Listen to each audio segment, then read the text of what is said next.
আল্লাহর নবী বলেছেন, মান তারাকাস সালাতা মুতাআম্মিদান ফাকাদ কাফারা, যে ব্যক্তি ইচ্ছে করে নামাজ ছেড়ে দিল সে আল্লাহর সাথে কুফরি করলো। আল্লাহর বান্দা কখনো নামাজ ছাড়তে পারে না। আল্লাহর নবী আরো বলেছেন, বাইনাল আবদি ওয়া বাইনাল কুফরি তারকুস সালাহ, আল্লাহর বান্দা আর কাফিরের মধ্যে পার্থক্য হলো নামাজ ছেড়ে দেওয়া। আল্লাহর বান্দা নামাজ ছাড়তে পারে? তাহলে দেখেন বেনামাজির কয়টা পরিচয়? 1 নম্বর সে আল্লাহর অবাধ্য, 2 নম্বর সে অহংকারী, 3 নম্বর সে ব্যক্তি হলো কুফরিতে নিমজ্জিত, 4 নম্বর সেই ব্যক্তি হলো অভিশপ্ত, 5 নম্বর হলো ওই ব্যক্তি জান্নাত থেকে বিতাড়িত।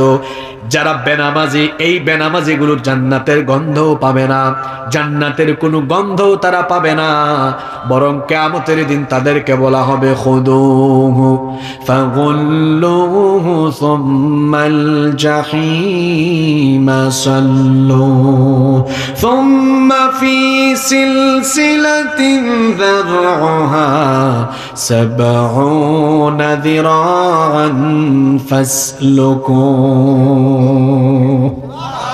আল্লাহ বলবেন, এই বেনামাজিকে ধর, ডান্ডা বেরি লাগা, শিকল পরা। কত গজ লম্বা শিকল? আল্লাহ বলছেন, সুম্মা ফি সিলসিলাতিন যারউহা সাবউনা যিরাআন ফাসলুকু, 70 গজ লম্বা শিকল দিয়ে তারে বাঁধো। এই পৃথিবীতে আমাদেরকে যিনি পাঠিয়েছেন তিনি কে? কেন আমাদেরকে পাঠালেন তিনি? আমাদেরকে পাঠানোর পিছনে তার একটি উদ্দেশ্য আছে। কেন আমাদের রব আমাদেরকে দুনিয়াতে পাঠালেন? আমাদেরকে সৃষ্টির লক্ষ্য এবং উদ্দেশ্য কি? রব্বুল আলামিন কোরআনে কারীমের 51 নম্বর সূরাতুয যারিয়াতের 56 নম্বর আয়াতে কারিমায় আমাদেরকে জানিয়ে দিলেন, ওয়ামা খালাকাতুল জিন্না ওয়াল ইনসা ইল্লা লিয়া'বুদুন। I didn't create the jinn kind and mankind except my lordship. আল্লাহ তাআলা বলছেন, পৃথিবীতে আমি জিন এবং মানব জাতিকে আমার গোলামি ছাড়া অন্য কিছুর জন্য সৃষ্টি করি নাই। আমাদেরকে যার গোলামির জন্য সৃষ্টি করা হয়েছে, বীর পুরুষের মতো জবাব দিয়ে বলেন তো তিনি কে? আমাদের পরিচয়, আমরা গোলাম কার? শুধু কি আমরা গোলাম? আমরা গোলামের ঘরের গোলাম। আমাদের 14 গোষ্ঠী কার গোলাম? আমরা যে আল্লাহর গোলাম। এই গোলামের সবচাইতে সুন্দর উপমা, সবচাইতে সুন্দর দৃষ্টান্ত পাওয়া যায় একটি ইবাদতে, যে ইবাদতের মাধ্যমে প্রত্যেক দিন গোলামির বহিঃপ্রকাশ হয়। সেই ইবাদতের নাম হচ্ছে সালাত, যেটাকে আমরা বলি নামাজ। আল্লাহর গোলামির এত চমৎকার দৃষ্টান্ত অন্য কোনো ইবাদতে উপস্থাপিত হয় না। কারণ আমরা যখন নামাজে দাঁড়াই, দাঁড়ানোর সময় গোলামি একটা ভাব দেখা যায়। যখন দাঁড়াই সিনা টান করে দাঁড়াই না, একেবারে গোলামের মতো মাথা নত করে দাঁড়াই, বিনয়ী হয়ে দাঁড়াই। কারণ আমার আল্লাহ বলছেন, এমন ভাবে নামাজে দাঁড়াও, ওয়াকুমু লিল্লাহি কানিতিন, বিনয়ী হয়ে দাঁড়াও। দাঁড়ালাম, তারপর কি করলাম? 2 হাত কাঁধ বা কান পর্যন্ত তুলে এমন ভাবে দাঁড়াচ্ছি, এ দৃশ্য দেখলে মনে হয় যেন আসামি যেমন সারেন্ডার করে, ঠিক তেমনি এই গোলামও যেন নামাজে তার রবের সামনে তার সকল কর্মকাণ্ডের জন্য অনুতপ্ত হয়ে সেও যেন আল্লাহর সামনে গোলামের মতো হাজিরা দিচ্ছে, সেও যেন সারেন্ডার করে তার মালিকের সামনে দণ্ডায়মান হয়ে যাচ্ছে। আল্লাহু আকবার! এর চেয়ে উত্তম দৃষ্টান্ত, আল্লাহর গোলামির চমৎকার নমুনা আর কি হতে পারে? দাঁড়ানোর পরই কথা শুরু হয়ে গেল। কার সাথে? কিপ ইন ইউর মাইন্ড, মনে রাখবেন, নামাজ শুধুমাত্র আনুষ্ঠানিকতা নয়, বরং এটি এমন একটা ইবাদত। সালাত is a conversation between almighty Allah and the slave. নামাজ হচ্ছে আল্লাহ আর বান্দার মধ্যে কথা বলার জায়গা। সুবহানাল্লাহ। যখন দাঁড়ালো একটু পরে আল্লাহু আকবার বলে রুকুতে চলে গেল, মাথাটা নুইয়ে দিল, অহংকারে সবকিছু শেষ হয়ে গেল। একটু পরে সাজদায় যখন গেল, তার কপাল আর নাক আল্লাহর কুদরতি চরণে ঠেকিয়ে দিলে সে এটা প্রমাণ করে দিল, আল্লাহ আমি তোমার গোলাম, আমার সব অহংকারকে খতম করে দিয়ে আমি তোমার সামনে গোলামের দৃষ্টান্ত উপস্থাপন করলাম। আল্লাহু আকবার। সম্মানিত উপস্থিতি, আল্লাহ তাআলা আমাদের মধ্যে এই গোলামি দেখতে চান। এজন্য তিনি কি সুন্দর শিডিউল দিয়েছেন, প্রত্যেক দিন নামাজের শিডিউল দিয়েছেন। কয়বার? আপনারা কি ক্লান্ত হয়ে গেলেন? কথা বলেন, কয়বার? ক্লাসের ভালো ছাত্ররা ক্লাসে কি অমনোযোগী থাকে না মনোযোগী থাকে? এটাও তো একটা ক্লাস শুরু হয়ে গেছে। এখন আমরা এখন কোরআন থেকে হেদায়াতি কথা শুনবো, কারণ কোরআনে যা আছে সবই হেদায়াত, সবই হিদায়াত। এখানে অমনোযোগী হলে চলবে? চলবে না। সবার মনোযোগ থাকবে তো? আল্লাহ শিডিউল দিলেন কয় ওয়াক্তের? কি চমৎকার শিডিউল! দেওয়া তো হয়েছিল 50 ওয়াক্ত। 50 ওয়াক্ত নিয়ে ফিরে আসতেছেন মুসা আলাইহিস সালামের সাথে দেখা। তিনি বললেন, এই 50 ওয়াক্ত নামাজ আপনার উম্মত আদায় করতে পারবে না। আল্লাহর নবী এভাবে আবার গেলেন, যাওয়া আসা করতে করতে 50 থেকে কমতে কমতে আসলো 5 ওয়াক্ত। মুসা নবী তখনও বিরোধিতা করলেন, বললেন আমার উম্মতকে দেওয়া হয়েছে মাত্র 2 ওয়াক্ত, আমার উম্মত 2 ওয়াক্ত ঠিক মতো আদায় করতে পারে নাই। কেমনে আপনার উম্মত 5 ওয়াক্ত আদায় করবে? আপনি আবার ফিরে যান আর একটু কমিয়ে আনেন। আমার নবী বললেন, এতবার যাওয়া আসা করেছি, এত কমে আসলো, এখন আর যেতে আমার লজ্জা লাগছে, এখন আমি যাব না। আসার সময় চিন্তা করলেন, 50 ওয়াক্ত নামাজ দিলেন, আমি কেন কমিয়ে ফেললাম? 5-এ চলে আসলো। আমার উম্মত 50 ওয়াক্ত আদায় করলে তো 50 ওয়াক্তের সওয়াব পেত, সওয়াব বেশি হতো। এখন মাত্র 5 ওয়াক্ত, সওয়াবটা তো উম্মত কম পাবে। আল্লাহ তাআলা বললেন, নবী গো, আপনার উম্মতকে আপনি এত মহব্বত করেন, এত ভালোবাসেন, সেটা আমি জানি। এই জন্য নামাজ আমি 50 থেকে কমিয়ে কমিয়ে 5-এ আনলেও সওয়াব আমি কমাই নাই, বরং 5 ওয়াক্ত নামাজের সওয়াব আমি 50 ওয়াক্ত নামাজের সমান সওয়াব দান করে দিব। নবীজি টেনশন নেই, আমার উম্মত কি পারবে? মুসা নবীর উম্মত তো পারে নাই, 2 ওয়াক্ত পারে। আল্লাহু আকবার। আল্লাহ তাআলা কি সুন্দর ব্যবস্থা করে দিলেন, আজান হচ্ছে প্রতি নামাজের আগে। এই যেন আল্লাহ বান্দাকে আদর করে ডাকছেন, কিরে আয় না, আয় আয়, আমি তোর সাথে একটু কথা বলি। রাতের বেলা ঘুমিয়েছেন, মুয়াজ্জিন সাহেব বলছেন, হাইয়া আলাস সালাহ, নামাজের জন্য আসো। হাইয়া আলাল ফালাহ, কল্যাণের জন্য আসো। আল্লাহ যেন এই আজানের মাধ্যমে বান্দাকে খুব আদর করে ডাক দিচ্ছেন, কি রে তুই ঘুমায় আছস? সেই ঘুমাইছিলি 11টায় 12টায়, 5 ঘন্টা 6 ঘন্টা হয়ে গেল, তুই আয় না, তোর সাথে আমি একটু কথা বলি, তুই আর আমি এখন কথা বলি। সুবহানাল্লাহ। 5:30টায় নামাজ আদায় করলো, 5:15টায় নামাজ আদায় করলো, ওই দুপুর 1:30টা বাজে আবার ডাকা হলো।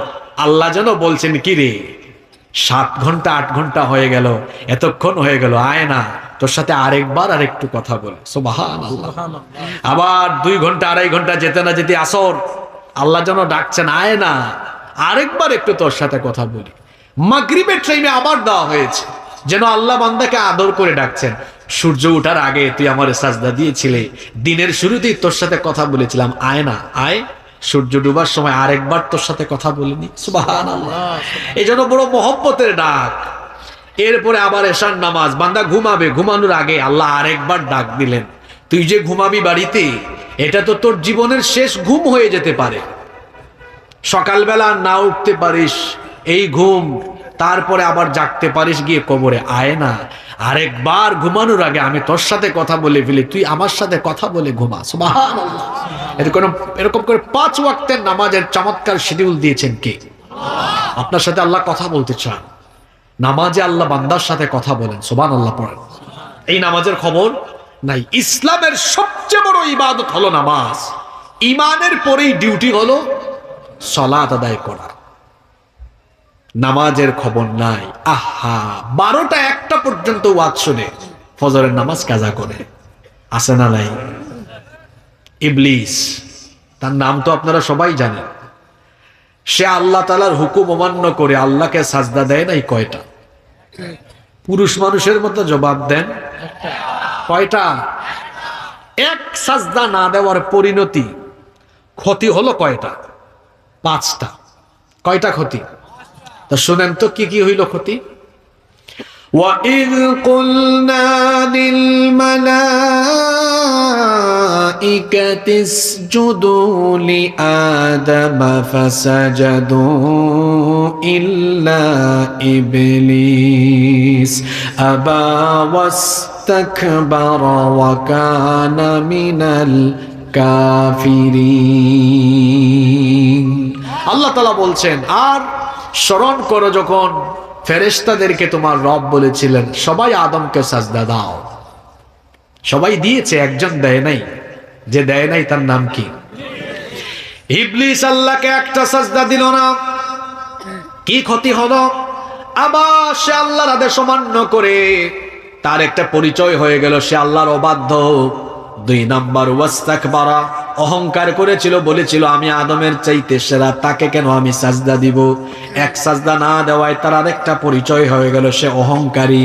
3 নাম্বার ওয়াকানা মিনাল কাফিরিন, সে কাফিরে পরিণত হয়ে গেল। মনে রাখেন, 1 নাম্বার অবাধ্য, 2 নাম্বার অহংকারী, 3 নাম্বার কাফির। দেখি কতটা মনোযোগ আছে বলেন। 1 নাম্বার ক্ষতি হলো সে অবাধ্য, 2 নাম্বার অহংকারী, 3 নাম্বার কাফির, 4 নাম্বার সে হয়েছে অভিশপ্ত। তাকে আল্লাহ অভিশপ্ত করে দিয়েছেন, মালউন বানিয়ে দিয়েছেন। 5 নম্বরে আল্লাহ বলছেন তুই জান্নাত থেকে বের হ, ফা ইন্নাকা রাজিম, নিশ্চয়ই তুই বিতাড়িত। ইবলিস আল্লাহকে সাজদা দেয় না, একটা সাজদা না দিয়ে তার ক্ষতি হয়েছে মোট। মহিলা নাকি আমার সামনে? পুরুষ মানুষের মতো বলেন কয়টা? আরো জোরে বলেন কয়টা? ইবলিসকে অনুসরণ করে ইবলিসের মুরিদ হয়ে যারা প্রত্যেক দিন একটা সাজদা নয় 5 ওয়াক্ত নামাজে এত সাজদা দেয় না, এদের ক্ষতি হবে ইবলিসের চাইতে আরো মারাত্মক। ইবলিস সাজদা না দিয়ে যদি তার 5টা পরিচয় ধারণ করে ইবলিসের মুরিদ যারা, তাদের পরিচয় হবে এই 5টা। যে ব্যক্তি প্রতিদিন নামাজে যায় না তার পরিচয় হলো 1 নাম্বার সে আল্লাহর অবাধ্যগত, সে বাধ্যগত গোলাম নয়, সে আল্লাহর অবাধ্য।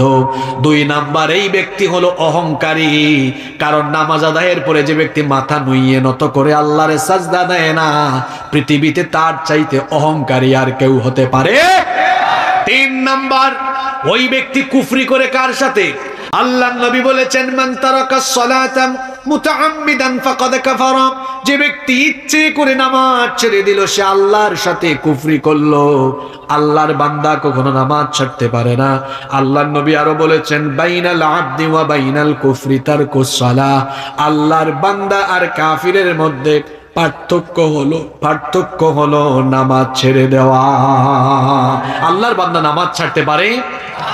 তাহলে দেখেন বেনামাজির কয়টা পরিচয়? 1 নাম্বার সে আল্লাহর অবাধ্য, 2 নাম্বার সে অহংকারী, 3 নাম্বার সে ব্যক্তি হলো কুফরিতে নিমজ্জিত, 4 নাম্বার সেই ব্যক্তি হলো অভিশপ্ত, 5 নাম্বার হলো ওই ব্যক্তি জান্নাত থেকে বিতাড়িত।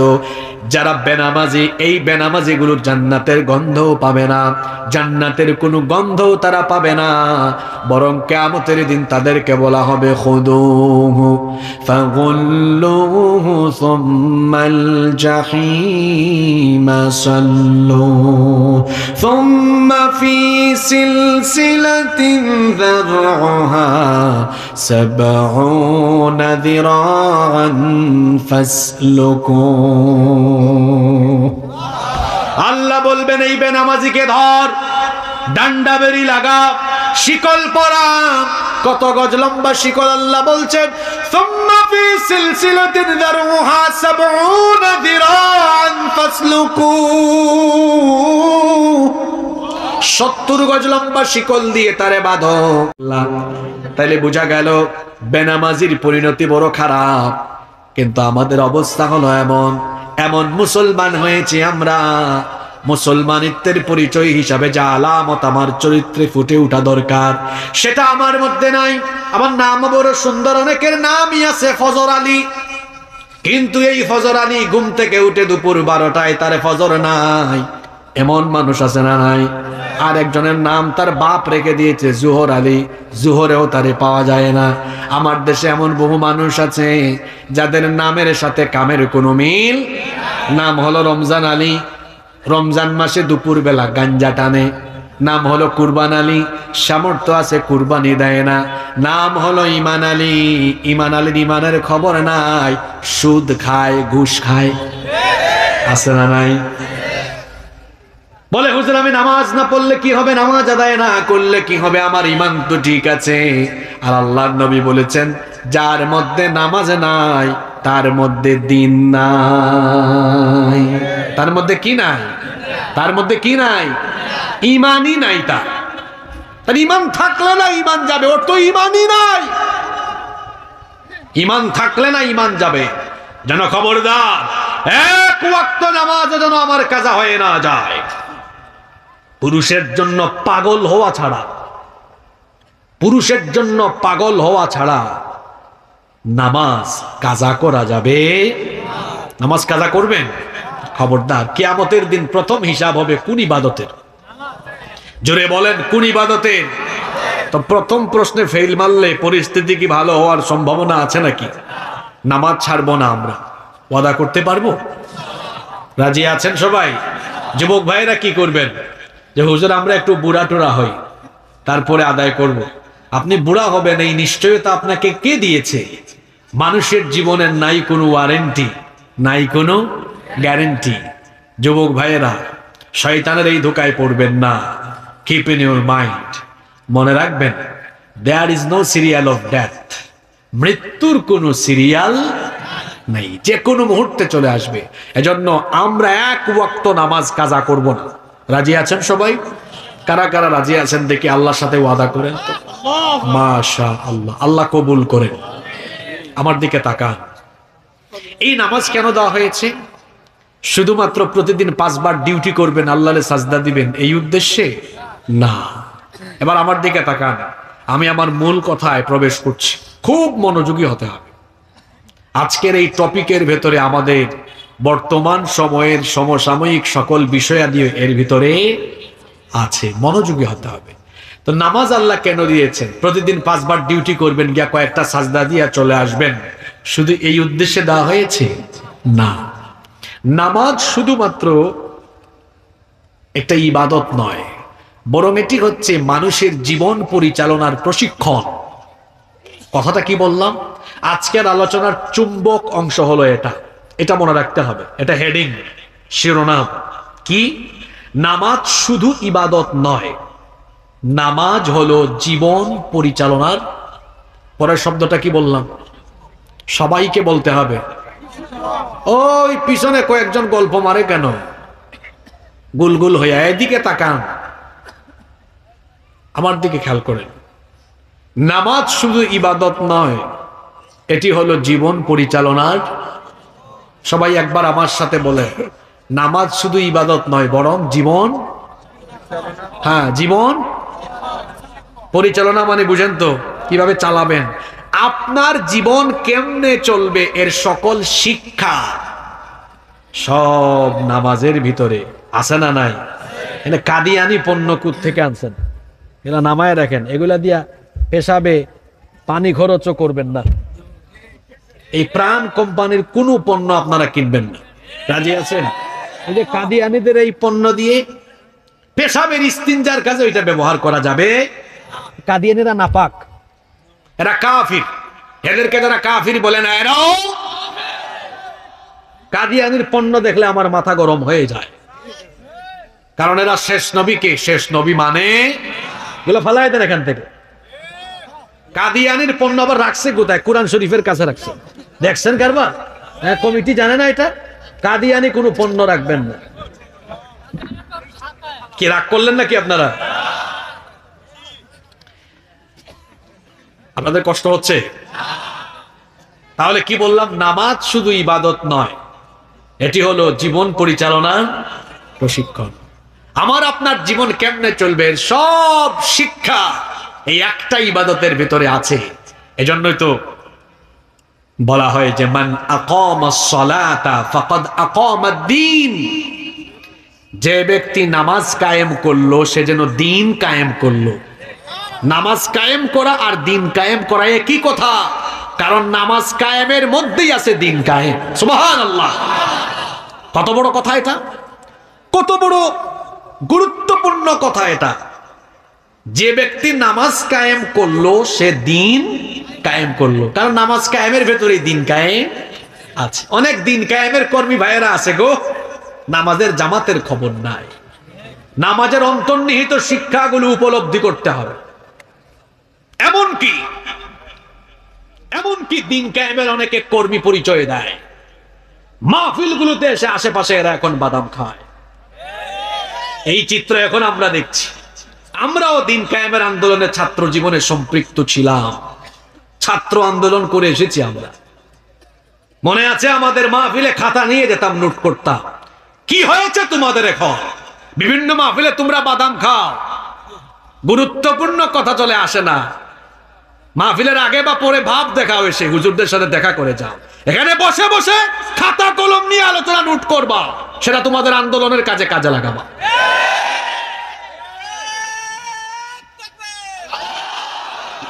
কমন পড়ছে তো, এজন্য স্লোগান মাইরা দিছে।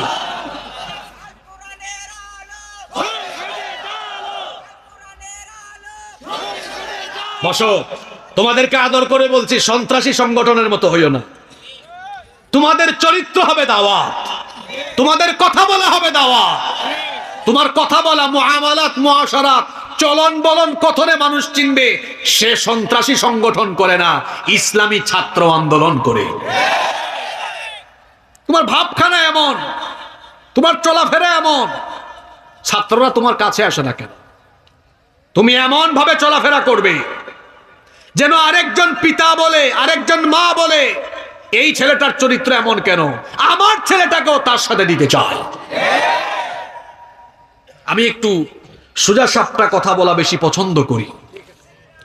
সত্য কথাগুলো তিতা তিতাই হয়। দেশের বিভিন্ন অঞ্চলে যাই এখন এগুলাই দেখি, এরা আশেপাশে বৈশাখ বাদাম খায়। আমরা যাওয়ার সময় গাড়ি আটকায়, হুজুর একটু কথা বলি। তুমি এতক্ষণ কই ছিলা? তুমি তো শ্রোতাদের সামনে বসা দরকার, তুমি মাহফিলের স্বেচ্ছাসেবক হওয়া দরকার। রাগ করলেন নাকি? বলছিলাম নামাজ শুধু ইবাদত নয়, এটা জীবন পরিচালনার প্রশিক্ষণ। অনেক শিক্ষা আছে, তার ভিতরে আজকে নামাজের 15টি শিক্ষা আপনাদের সামনে আমি তুলে ধরব ইনশাআল্লাহ। আপনারা মনে রাখার জন্য চেষ্টা করেন, যাদের কাছে মোবাইল ফোন আছে নোট করে নিয়ে যাওয়ার চেষ্টা করেন, যাতে করে আমরা আগামীকাল বিভিন্ন জায়গায় বসে আজকের আলোচনা নিয়ে আমরা আবার ওখানে একটা গেট টুগেদার করতে পারি। আল্লাহ আমাদেরকে আমলের নিয়তে আমাকে বলার, আপনাদেরকে শোনার তৌফিক দান করেন। নাম্বার 1 শুরু হয়ে গিয়েছে। সালাত teach us to make a clean life. নামাজ আমাদেরকে পরিচ্ছন্ন জীবন যাপনের শিক্ষা দেয়। পরিষ্কার থাকা, পরিচ্ছন্ন থাকা, এই শিক্ষাটা নামাজের ভেতরে আছে। আপনারা জানেন নামাজের অন্যতম রুকন হলো, যে জায়গায় আপনি নামাজ আদায় করবেন সেই জায়গাটা পাক হতে হবে। জায়গা পাক হবে, শরীর পাক থাকবে। জায়গা পাক, শরীর পাক, এটা থাকতে হবে। সতর ঢাকা তো আছে, এটা সামনে আসতেছে। আমি বলতেছি পবিত্রতার ট্রেনিংটা নামাজে কোথায়? আপনি আসার সময় পবিত্র হয়ে আসবেন না অপবিত্র হয়ে আসবেন? তাহলে নামাজে পবিত্রতা লাগে, পরিষ্কার পরিচ্ছন্ন হয়ে আস। নামাজ আমাদেরকে কত সুন্দর করে পরিচ্ছন্নতার ট্রেনিং দিল। নামাজে আমরা আসি নিজেরা পবিত্র হয়ে, পরিষ্কার শরীর নিয়ে, পরিষ্কার পরিচ্ছন্ন পবিত্র কাপড় চোপড় নিয়ে। এই শিক্ষা শুধু, এই আমলটা শুধু নামাজের ভেতরে রাখলে হবে না। কাজকর্ম ছাড়া আমরা নামাজের বাহিরেও আমাদের জীবনটাকে পরিচ্ছন্ন করব। কিন্তু দেখা যায় আমাদের জীবন এত অপরিচ্ছন্ন, এত নোংরা। আমরা কাপড়টা পরিধান করি, কাপড়ে ময়লা লাগানো থাকে, আমার শরীরে ময়লা লাগানো থাকে, মুখের থেকে দুর্গন্ধ বের হয়। কেন মুসলমান এমন হবে? আসসিওয়াকু মিন সুনানিল মুরসালিন, পৃথিবীর মানুষদেরকে দাঁত ব্রাশ করা, মিসওয়াক করা শিখিয়েছেন পৃথিবীর নবীরা। আল্লাহু আকবার। আসসিওয়াকু মিন সুনানিল মুরসালিন, মিসওয়াক হলো সকল নবীদের সুন্নাহ। নবীরা কত স্মার্ট ছিলেন, কত পরিচ্ছন্ন ছিলেন। আমার নবী তো এত পরিচ্ছন্ন, এত স্মার্ট। আপনাদের ডাক্তাররা, স্বাস্থ্য সচেতন যারা, তারা বলেন যে প্রত্যেক দিন দাঁত ব্রাশ করেন 2 বার, ঘুমানোর আগে 1 বার আর ঘুমানোর পরে হলো আরেকবার। কিন্তু আমার নবী এতটা স্মার্ট ছিলেন, এত পরিচ্ছন্ন জীবন যাপন করতেন, তিনি প্রত্যেক দিন 2 বার নয়, প্রত্যেক দিন তিনি মিসওয়াক করতেন 7 বার। সুবহানাল্লাহ কি বলবেন না? বলবেন হুজুর 7 বার কেমনে হয়? আল্লাহ নবী ঘুমানোর আগে 1 বার মিসওয়াক করতেন, ঘুম থেকে উঠে আরেকবার মিসওয়াক করতেন। হইল কয়বার? আরো বাকি 5 বার কোথায়? 5 ওয়াক্ত নামাজের আগে হলো আরো 5 বার। 5 এ 2 হইল কত? আমার দেশে অনেক মানুষ আছে 2 দিনও দাঁত ব্রাশ করে না। নামাজে গিয়া যখন সুবহান রাব্বিয়াল আলা পরে ডানে বামের মানুষ দুর্গন্ধে শেষ। এই শিক্ষা আপনাকে কে দিয়েছে? বিড়ির গন্ধ, সিগারেটের গন্ধ। কেন আপনার মুখে দুর্গন্ধ হবে কেন? মিসওয়াক ব্যবহার করবেন, মিসওয়াকের অনেক উপকারিতা আছে। পরিচ্ছন্নতার শিক্ষাই নামাজ থেকে নিতে হবে। আমার দেশটা কত সুন্দর, এত সুন্দর দেশ পৃথিবীর কোথাও নাই। মনে হয় ছবির মতো আকাশ, সবুজ শ্যামল দেশ, কিন্তু এই দেশে অপরিচ্ছন্নতা বেশি, নোংরামি বেশি, সব দিকে দেখবেন ময়লা আর আবর্জনা। এজন্য আমি প্রায় সময় আফসোস করে বলি, বাংলাদেশে মুসলমান আছে কিন্তু ইসলাম নাই। ইউরোপ আমেরিকার কাফির দেশে মুসলমান নাই কিন্তু ইসলাম আছে। কথা বুঝেন নাই? পরিচ্ছন্ন থাকা এটা ইসলামের শিক্ষা, ইসলামের হুকুম। এখন আমরা মুসলমানরা এই রীতিনীতিকে নেই নাই, এটা নিয়ে ফেলছে ইউরোপ আমেরিকার তারা। যারা বিদেশে গিয়েছেন, সফর করেছেন, তারা জানেন এমনও দেশ আছে থুতু ফেললে জরিমানা গুনতে হয়, ময়লা ফেলা যাবে। আমার দেশে চানাচুরের খাইয়া চানাচুরের প্যাকেট মাইরা দেখেন আপনি ইউরোপ আমেরিকা, ডলার গুনতে হবে জরিমানা। ওই দেশে মুসলমান নাই, ইসলাম। আমার দেশে মুসলমান আছে, ইসলাম। একটা জুতা পরে সকালবেলা বের হন, দুপুরের আগে এটা অবস্থা শেষ। আপনি যান না একটু বিদেশে, 10 দিন শু পরে হাঁটবেন, ময়লা হবে না, এত পরিচ্ছন্ন। এত দূরে যাওয়া লাগবে না ইউরোপ আমেরিকায়, একটু দিল্লি পর্যন্ত পৌঁছালে হবে। পাশের দেশেই গেলে দেখবেন দিল্লিরও বেশ কিছু রাস্তাঘাট এরকম আছে না? আহা, অপরিচ্ছন্নতা, সব দিকে অপরিচ্ছন্নতা। আমরা এই শিক্ষাটা নিতে পারলাম না। শুধু এটা নয়, পরিচ্ছন্নতা নয়, ইউরোপ আমেরিকার কাফির দেশের এরা কোরআনের, ইসলামের অনেক বিধিবিধান তারা নিজেরা গ্রহণ করেছে, আমরা গ্রহণ করি নাই। দেখেন গত কিছুদিন আগে আমেরিকায় প্রেসিডেন্ট নির্বাচন গেল, জানেন আপনারা? জানেন কিনা? তারা একজন আধা পাগলকে প্রেসিডেন্ট বানায় ফেলছে, আধা পাগলকে প্রেসিডেন্ট বানায় ফেলছে। কেন? তার প্রতিদ্বন্দ্বী একজন এই আমেরিকা আর পশ্চিমা দুনিয়ার এই লোকগুলো সারা পৃথিবীর মানুষকে সবক দেয়, শিক্ষা দেয়, নারীর ক্ষমতায়ন লাগবে, তোমরা নারীর ক্ষমতায়ন নিশ্চিত করো। কিন্তু আশ্চর্যের ব্যাপার হলো, যারা নারী ক্ষমতায়নের কথা বলে তাদের দেশে তারা কোনোদিনও আজ পর্যন্ত নারীকে ক্ষমতায় বসাইছে? পৃথিবীতে এত নবী রাসূল এসেছেন, একজন নবী রাসূল কি মহিলা ছিলেন? কেন বানান নাই আল্লাহ? আরে নারীদের তো মাসে কয়েকদিন অসুস্থতা থাকে, তো নারীরা যদি নবী রাসূল হন, অসুস্থতার দিনগুলিতে ইমামতি কে করবে? মানুষের মধ্যে দাওয়াতি কাজ কে করবে? তাছাড়া নারী তো সৃষ্টিগতভাবে অ্যাট্রাকটিভ, তিনি কিভাবে পুরুষদের সাথে মিশবেন, কিভাবে দাওয়াতি কাজ করবেন? একজন পুরুষ তো দিনরাত 24 ঘন্টা যেখানে সেখানে যেতে পারে, একজন নারী কিভাবে পারবেন? এই দিকগুলো বিবেচনায় কোন মহিলাকে নবী বা রাসূল বানানো হয় নাই। নারীদেরকে নেতৃত্বের জায়গায় না দিয়ে ইসলাম বরং উল্টোটা করেছে, নারীকে ইসলাম রানী বানিয়ে পুরুষের চাইতে নারীর অধিকার ইসলাম বাড়িয়ে দিয়েছে। সুবহানাল্লাহ। ইসলাম কি নারীর অধিকার বাড়িয়ে দেয়নি? জোরে বলেন, বাড়িয়ে দেয়নি? আর ওরা মুখে মুখে নারী অধিকারের কথা বলে, কিন্তু এরা এত খারাপের খারাপ, এরাই নারীকে লাঞ্ছিত করে, ধর্ষণ করে, অপদস্থ করে। মুখে যে যা বলে বাস্তবে তা তারা করে। বলছিলাম ইসলাম আমাদেরকে, নামাজ আমাদেরকে পরিচ্ছন্নতার শিক্ষা দেয়, কিন্তু আমাদের অনেকের জীবনযাপন অপরিচ্ছন্ন। ঘর বাড়িতে দেখা যায় গুছানো নাই, সব ময়লা আবর্জনা। এরকম কেন হবে? আমার আপনার নবী কত পরিচ্ছন্ন ছিলেন শোনেন। আমার আপনার নবী যখনই কোনো জামা কাপড় গায়ে দিতেন পরিচ্ছন্ন করে দিতেন, মাথাটা সুন্দর করে আঁচড়াতেন, মাঝখানে সিঁথিও দিতেন, তার হাতের মধ্যে বক্স থাকতো, সেই বক্সের ভিতরে চিরুনিও থাকতো।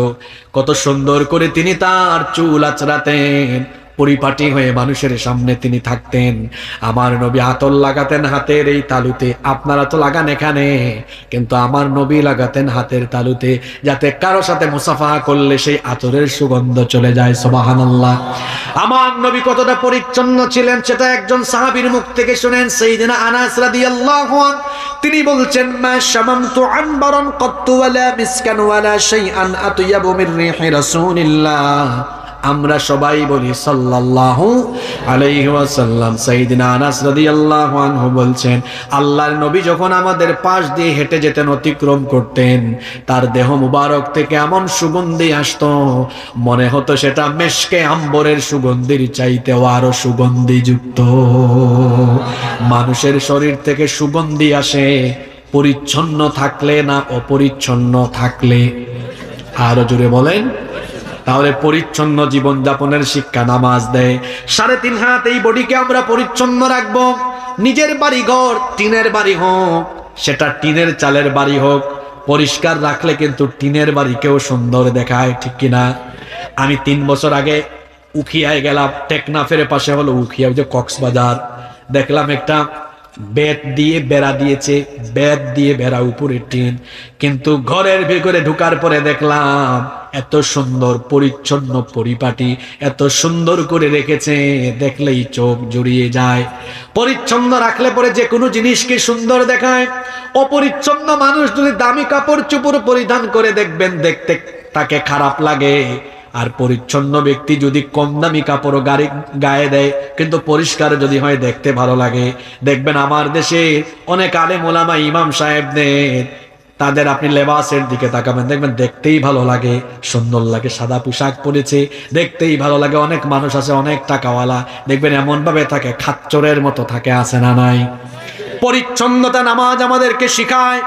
পরিষ্কার পরিচ্ছন্ন থাকা, নিজের ঘর বাড়ি রাস্তাঘাট সব পরিষ্কার রাখা, এই শিক্ষা নামাজের ভেতরে আছে না নাই? কষ্ট হচ্ছে আপনাদের? সালাতের 2 নম্বর শিক্ষা হলো সালাত teach us to stay United. নামাজ আমাদেরকে ঐক্যবদ্ধ থাকার, মুসলমান আলাদা আলাদা থাকবে না, একসাথে হয়ে থাকবে, ঐক্যবদ্ধ থাকবে, এই শিক্ষা নামাজের ভিতরে আছে না নাই? নামাজ কি একা একা ফরজ, না সবাই মিলে জামাতে ফরজ? জোরে বলেন। রব্বুল আলামিন কোরআনে কারীমের 2 নম্বর সূরা সূরাতুল বাকারা এর 43 নম্বর আয়াতে বলছেন, ওয়া আকিমুস সালাতা ওয়া আতুজ যাকাতা ওয়ারকাউ মা'আর রাকিঈন। আর তোমরা সালাত কায়েম করো এবং যাকাত দাও, এবং মসজিদে গিয়ে যারা রুকু করে তাদের সাথে রুকু করো। একা একা নামাজের চাইতে জামাতে নামাজের সওয়াব কত গুণ বাড়িয়ে দেওয়া হয়েছে? 27 গুণ বাড়িয়ে দেওয়া হয়েছে। এই যে নামাজে আমরা কি সুন্দর করে দাঁড়াই, দেখা যায় নামাজের ভেতরে এত সুন্দর ঐক্য। পাশের বাড়ির আবুল কালাম ভাই, আব্দুল সালাম ভাই, নামাজে যখন আমরা যাই তখন আমরা একসাথে দাঁড়িয়ে যাই, কোনো ভেদাভেদ থাকে না। কওমির আলেম, আলিয়ার আলেম যখন মসজিদে ঢুকেন, আলিয়ার আলেমের পাশে কওমির আলেম, তারপরে দেখা যায় জামাতে ইসলাম করেন, তার পাশে দাঁড়িয়ে গিয়েছে খেলাফত মজলিস, তার পাশে চরমোনাই, তার পাশে হেফাজত, তার পাশে আওয়ামী লীগ, তার পাশে বিএনপি, তার পাশে জাতীয় পার্টি। মসজিদে ঢুকার পরে যারা মুসলমান সবাই কি এক থাকে নাকি আলাদা আলাদা হয়ে দাঁড়ায়? আরো জোরে বলেন। মসজিদের ভিতরের এই শিক্ষা নামাজের বাইরে আছে? জুড়ে বলতে হবে, আছে? আপনাদের কথা বাদ, আমার দেশে সাধারণ মানুষের চেয়ে হুজুরদের ভিতরে হিংসা বেশি। আমিও হুজুর, কথাটা বলে ফেললাম, এটা সত্য কথা। খুব মারাত্মক পর্যায়ের হিংসা। হুজুরদের ভিতরে এত হিংসা যা সাধারণ মানুষ কল্পনাও করতে পারবে না। এজন্য একজন আফসোস করে বলেছিল, পাল্লায় ব্যাঙ রাখা যেমন কঠিন, হুজুরদেরকে এক চেয়ার এক টেবিলে বসানো কঠিন। এত হিংসা, একজন আর একজনকে দেখতে পারে না। আপনাদের হিংসা নিন্দা যত বাড়বে, আপনাদের উপরে পিটানো জুলুম নির্যাতন আরো বাড়বে। সুজা কথা, এখনো সময় আছে, সব ভুলে গিয়ে ঐক্যবদ্ধ হন। নামাজের শিক্ষার ওয়াজ মানুষকে কি করবেন? নিজেদের মধ্যেই তো এটা নাই। আমি যা বললাম এটা সত্য। আপনাদের সাধারণ মানুষের মধ্যে ভালোবাসা অনেক বেশি। কিরকম একটা উদাহরণ দেই। পাশের বাড়ির আব্দুল সালাম ভাইয়ের সাথে আপনার ঝামেলা আছে, কিন্তু দেখা সাক্ষাৎ হইলে দেখবেন তাও হৃদয়ে মায়া লাগে। হুজুরদের ভিতরে এত হিংসা, একজনের একজনের পাশে বসে থাকবে, কথা বলবে না। কি আমি কি ভুল বলেছি? জোরে বলেন, ভুল বলেছি? এত দল তাদের ভিতরে, এত দল, দলাদলি থাকতে পারে। ইখতিলাফ এটাও ইসলামের সৌন্দর্য, কিন্তু ইখতিলাফের কারণে কি ইহতিরাম হারিয়ে যাবে? ইখতিলাফের কারণে তো ইহতিরাম হারিয়ে যাওয়ার কথা না। হ্যাঁ, ইমাম আজম আবু হানিফা রহমতুল্লাহ আলাইহির সাথে ইমাম শাফি রহমতুল্লাহ আলাইহির অনেক ইখতিলাফ। তাই বলে কি উভয়ের মধ্যে ইহতিরামের কমতি ছিল? কোনো কমতি ছিল? আমাদের মধ্যে ইহতিরামের ঘাটতি আছে। ওই যে আমাদের মধ্যে বিভেদ থাকায় ওইদিকে জালিমরা সব ঐক্যবদ্ধ আছে, আছে না? বাংলাদেশে গত 15 বছর জুলুমের বিরুদ্ধে সবচেয়ে বেশি কথা বলেছে আলেমরা। আপনারা ঠিক কইলেও ঠিক আছে, না কইলেও ঠিক আছে, সবচেয়ে বেশি জুলুমের শিকার হয়েছে কারা? আলেমরা। এত পিঠা খাইলো, খাওয়ার পরে এই যে 5 আগস্টের পরে ইদানিং শুনবেন এক দলের কথা আরেক দলের বিপক্ষে কেমনে যায়, খুশাখুশি। হাই রে হাই, 15 বছর মায়ের খাইয়া এখনো ঠিক হইল না। এদের উপর আরেকটা মায়ের আছে, আরেকটা মায়ের এখনো ইহতিরাম করতে জানে না। 15 বছর মজলুম হলো কারা, রক্ত দিল কারা, জীবন দিল কারা, আর ক্ষমতার স্বাদ নেই এখন কারা? কথা বুঝেন নাই বুঝি আপনি? এখানে 3-4টা আছে, এই 3-4 জনের আন্দোলনে অবদান আছে, বাকি কারোরই আন্দোলনে কোনো অবদান নাই। সবগুলা প্রথম আলো আর ডেইলি স্টারের মাল। কথা বুঝেন নাই? সবগুলা ইসলামের, মুসলমানের জঘন্য দুশ্মন এই দুই প্রতিষ্ঠান, প্রথম আলো আর ডেইলি স্টারের প্রোডাক্ট এগুলো। আহা, হুজুররা বসে বসে খালি ওয়াজ, দলীয় কর্মসূচি, এদিকে খবর নাই। ঐক্যবদ্ধ হওয়ার শিক্ষা নামাজে আল্লাহ আমাদেরকে দিয়েছেন। ঐক্যবদ্ধ হওয়ার মধ্যে শক্তি আছে। একটা লাঠি যদি আপনার হাতে থাকে, এটা আপনি ভাঙতে পারবেন, খুব সহজ, খুব ইজি। এটা 100টা লাঠি আপনার হাতে দেওয়া হোক, ভাঙতে পারবেন? উতানি শুরু হবে। ভাঙতে পারবেন। একা একা থাকলে পরে, আলাদা আলাদা থাকলে পরে ইসলামপন্থীরা শক্তিশালী হবে না, বরং ইসলাম বিরোধীরা যখন যারে ধরবে মেরুদণ্ড ভেঙে দিবে। গত 15 বছর তাই হয়েছে গো। আর যখন আপনি ঐক্যবদ্ধ থাকবেন, আল্লামা সাঈদীকে যখন গ্রেফতার করা হলো, চুপচাপ, বাকিরা ভাবছেন আমাদের দলের না, আমাদের মাসলাকের না, আমাদের মতাদর্শের না, চুপচাপ। অথচ তিনি যখন গত বছর দুনিয়া ছেড়ে চলে গেলেন, তখন কিন্তু সব আলেমরা বিবৃতি দিয়েছে, দেয় নাই? দিছে কিনা? মরার পরে বিবৃতি। আর এটা আমাদের দেশের মানুষের খাসলত, জীবিত মানুষকে মূল্যায়ন করে না। এটা এই বাঙালিদের মারাত্মক পর্যায়ের একটা কুস্বভাব। জীবিত মানুষকে এরা মূল্যায়ন, কদর করতে জানে না, মরার পরে কদর করে। তিনি মারা যাওয়ার পরে এখন থেকে খেলাফতও দেয়, হেফাজতও দেয়, কৌমিও দেয়, সুন্নিও দেয়, আলিয়াও দেয়। এই বিবৃতি কোথায় ছিল 2009 সালে? যদি তখন দেওয়া হতো, জালিমরা তার হাতে হাত করা পুরানোর সাহস করতে পারত না।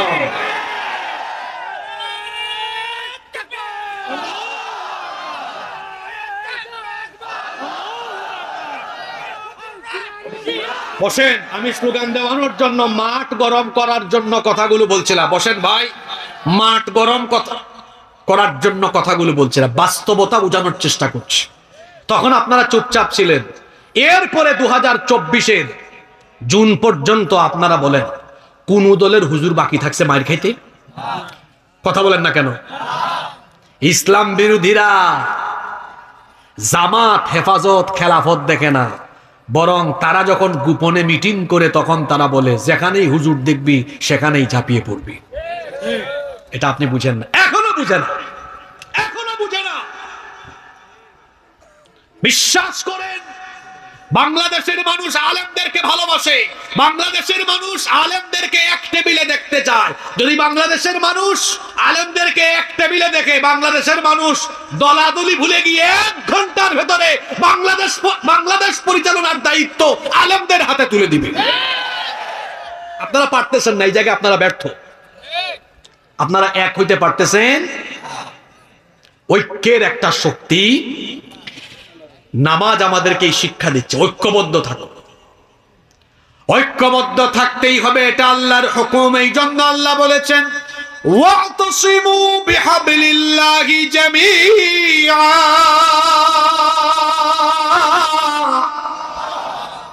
তোমরা ঐক্যবদ্ধভাবে আল্লাহর দ্বীনের রজ্জুকে আঁকড়ে ধরো, ওয়ালা তাতাফাররাকু, খবরদার বিচ্ছিন্ন হয়ে যেও না।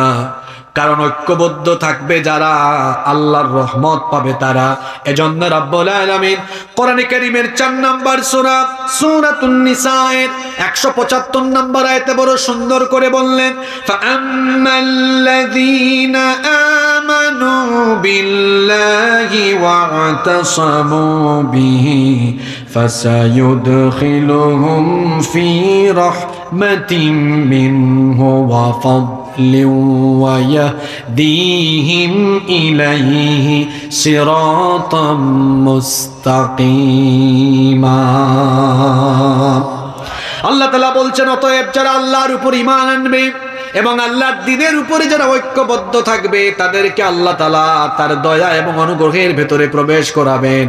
এবং ঐক্যবদ্ধ থাকলে পরে তাদেরকে সিরাতুল মুস্তাকিমের পথে যিনি পরিচালিত করবেন। গলার আওয়াজ বড় করে বলেন, তিনি কি? ফেসবুক খুলে দেখেন, ফেসবুক হলো বর্তমানে অনৈক্য সৃষ্টির একটা প্রধান ফিতনার জায়গা। এখানে যে যা পারে তা বলে, তা লিখে।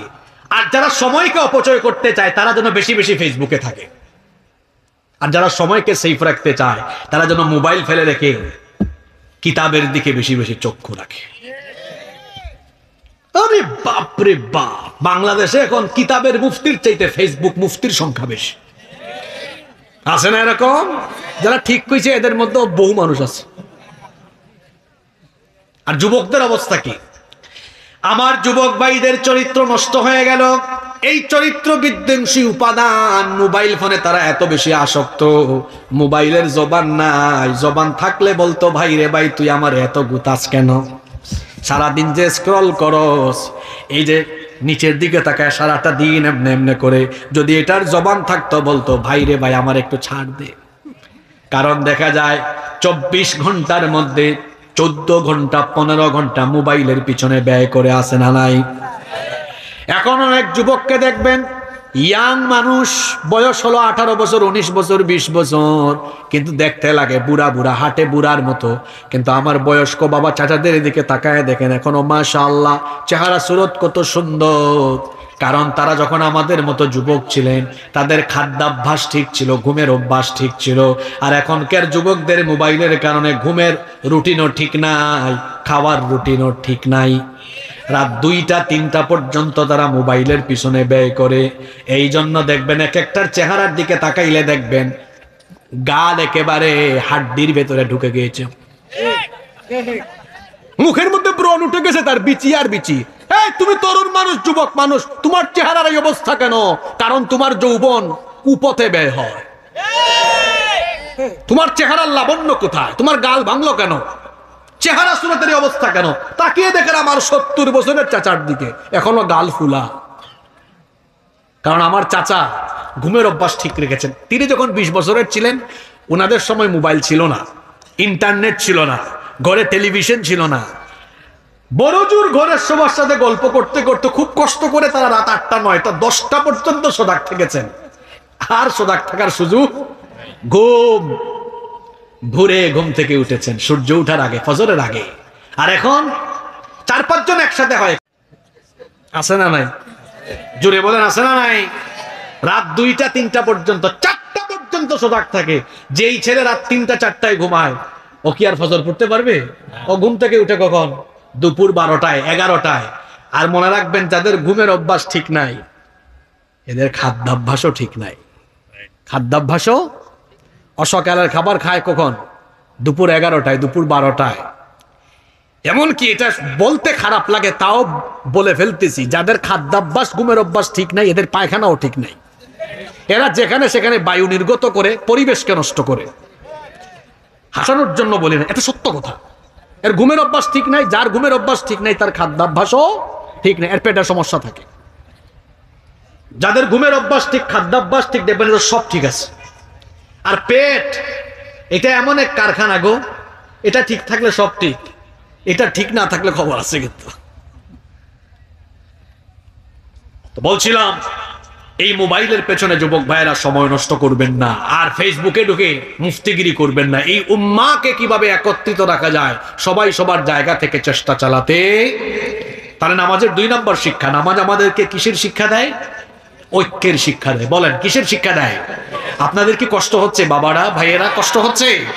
আপনারা কি আমাকে কয়েক মিনিট সময় দিবেন?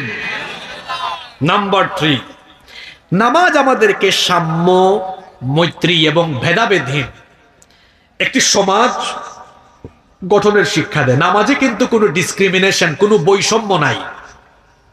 এখন বৈষম্য বিরোধী ছাত্র আন্দোলন আছে, বৈষম্যহীন বাংলাদেশ দেখতে চায়। বৈষম্যহীনতার শিক্ষাটাও নামাজে আছে না? কোথায় আছে দেখেন। একজন গরিব মানুষ, দিনে তিনি 400 টাকা 500 টাকা উপার্জন করেন, মসজিদে গেলেন, যাওয়ার পরে আরেকজন ভাই, তিনি মনে করেন মাসে 2 লাখ 3 লাখ টাকা কামান। এখন তিনি যদি নামাজে তার পাশে দাঁড়ান, মাসে 2 লক্ষ 3 লক্ষ টাকা উপার্জন করা ব্যক্তি, ওই দৈনিক যিনি 500 টাকা কামান, তাকে কি বলতে পারবেন নাকি তুই তো গরিব, তুই আমার পাশে দাঁড়াতে পারবি না, কারণ আমি আপার ক্লাসের, তুই লোয়ার ক্লাসের, আমি সামনের কাতারে থাকবো, তুই পিছনের কাতারে যা? এমন কথা বলার কি কোনো সুযোগ আছে নাকি? যদি বলেও ফেলে, ওই ভাই তখন বলবে, তোর এই অহংকারী আচরণ গিয়ে মসজিদের বাইরে দেখা। এখানে মসজিদ এটা আল্লাহর ঘর, এখানে তুইও আল্লাহর গুলাম, আমিও আল্লাহর গুলাম। দুইজনের মধ্যে কোনো ভেদাভেদ নাই। এখানে যদি সরকারি দলের কেউ ঢুকে, আর যারা সরকারে নাই অথবা জনগণ, এখন যদি সরকারের কোনো ব্যক্তির কাছে জনগণ গিয়ে দাঁড়ায়, বলার কি কোনো ক্ষমতা আছে নাকি আমি সরকার, আমি সামনের কাতারে, তুমি জনগণ, তুমি পিছনের কাতারে? এমন কথা বলার কি কোনো সুযোগ আছে নাকি? তাহলে নামাজে যখন আমরা যাই, তখন দেখা যায় আপার ক্লাস, লোয়ার ক্লাস, বিভিন্ন শ্রেণী পেশার মানুষের মধ্যে কোনো ধরনের বিভেদ এবং বৈষম্য থাকে না।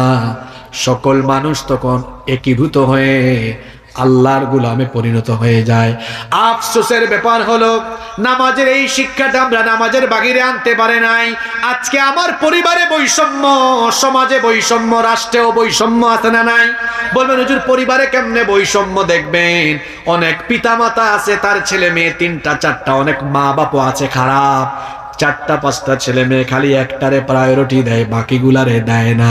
যেটা ইনকাম করে বেশি ওইটাকে মহব্বত করে বেশি, যেটার ইনকাম কম ওইটাকে মহব্বত করে কম। আছে না নাই? এটা বৈষম্য। অনেকে আছে ছেলেকে মহব্বত করে, মেয়েকে মহব্বত করে না, এটাও বৈষম্য। সমাজে বৈষম্য চলছে। যাদের টাকা পয়সা বেশি, তাকে দেখা যায় ভালো কোনো কাজে, কোনো কমিটিতে রাখা হয় না, সুদ খায়, ঘুষ খায়। এমন মানুষের টাকা বেশি থাকলে হয়েছে, কোনো অসুবিধা নাই, একেবারে সভাপতি বানাতে বানাতে মাহফিল কমিটির সভাপতি, সভাপতি বানাতে বানাতে বানায় দেয় মসজিদ কমিটির সভাপতি। বাংলাদেশে এমন বহু মসজিদ আছে যে মসজিদ কমিটির সভাপতি, সেক্রেটারি সুদখোর, ঘুষখোর। আমরা যোগ্যতা দেখে, তাকওয়া দেখে, পরহেজগারিতা দেখে মানুষকে মূল্যায়ন করি না। অথচ আল্লাহ তাআলা শিখিয়েছেন মানুষে মানুষে কোনো ভেদাভেদ নাই, কিন্তু মর্যাদার ক্ষেত্রে মানদণ্ড হলো তাকওয়া। এজন্য রব্বুল আলামিন কোরআনে কারীমের 49 নম্বর সূরা সূরাতুল হুজুরাতের 13 নম্বর আয়াতে বললেন, ইয়া আইয়ুহান নাসু ইন্না খালাকনাকুম মিন যাকারিন ওয়া উনসা ওয়া জাআলনাকুম শুউবান ওয়া ক্বাবাইলা লিতাআরাফু ইন্না আকরামাকুম ইনদাল্লাহি আতকাকুম ইন্নাল্লাহা আলিমুন খাবীর। আল্লাহ তাআলা বলছেন, হে মানব জাতি, আমি তোমাদেরকে একজন পুরুষ আর একজন নারী থেকে সৃষ্টি করেছি। তারপরে এই একটি সংসার থেকে আমি তোমাদের জগৎ সংসারে মানব জাতির বিস্তৃতি ঘটিয়ে দিয়েছি, বিভিন্ন জাতি গোত্রে বিভক্ত করেছি, লিতাআরাফু, যাতে তোমরা পরস্পর পরিচিত হতে পারো। আর শোনো, মানুষ হিসেবে তোমরা সবাই সমান, সবার শরীরে রক্ত মাংস আছে, সবাই সমান, কিন্তু মর্যাদার বেলায় মানদণ্ড হলো ইন্না আকরামাকুম ইনদাল্লাহি আতকাকুম, নিশ্চয়ই তোমাদের মধ্যে তাকওয়ার দিক দিয়ে যারা সেরা, যার তাকওয়ার পরিমাণ যত বেশি, আল্লাহর কাছে তার মর্যাদা হলো তত বেশি। কিন্তু মানুষ হিসাবে সবাই সমান, মানুষে মানুষে কোনো ভেদাভেদ, সাদা কালো, লম্বা খাটো, কারো উপরে কারো শ্রেষ্ঠত্ব নাই, মানুষ হিসাবে সবাই সমান। এই বৈষম্যহীনতার শিক্ষা যে ইবাদতে আছে, সেই ইবাদতের নাম কি? জোরে বলেন। আপনাদের কি কষ্ট হচ্ছে? এই লাল পাঞ্জাবি টাইপসের শ্রোতা যারা আছেন, 10 সেকেন্ড সময় দিলাম, ওইটা দূর মারে। এরা কেউ আসছে হুজুরের কণ্ঠ দেখতে, কেউ আসছে চেহারা দেখতে, কেউ আসছে চিল্লানো শুনতে। ক্লাসের ভালো ছাত্ররা ক্লাস শেষ হওয়ার আগ পর্যন্ত ক্লাস ত্যাগ করে না। এরা A+ পায় পরীক্ষার পর। যে আমার ডান পাশে হুজুর আছেন, ওনারা মাদ্রাসায় পাঠদান করেন, ওনারা ভালো জানেন, আরো আমরাও তো পড়েছি, পড়িয়েছি, পড়াচ্ছি। ভালো ছাত্ররা কখনো শেষ হওয়ার আগ পর্যন্ত ক্লাস থেকে বের হয়। তো বলছিলাম, নামাজের 3 নাম্বার শিক্ষা, আমাদেরকে বৈষম্যহীন সমাজ প্রতিষ্ঠার শিক্ষা দেয় কি? নামাজ। নাম্বার 4, 4 নাম্বার, নামাজ আমাদেরকে পাংচুয়ালিটি, সময়ানুবর্তিতা শেখায়, টাইম ম্যানেজমেন্ট শেখায়। সময়, এটাকে কাজে লাগাতে হবে, সময় গনিমত, এটাকে কাজে লাগাতে হয়। এই শিক্ষা নামাজের ভেতরে আছে না নাই? জোরে বলেন, আছে না নাই? নামাজের টাইম শিডিউল আছে না? প্রত্যেকটা নামাজের কিন্তু টাইম শিডিউল আছে। ইন্নাস সালাতা কানাত আলাল মুমিনিনা কিতাবাম মাওকুতা, নিশ্চয়ই নামাজকে সময়ানুবর্তিতার ভিত্তিতে ফরজ করে দেওয়া হয়েছে।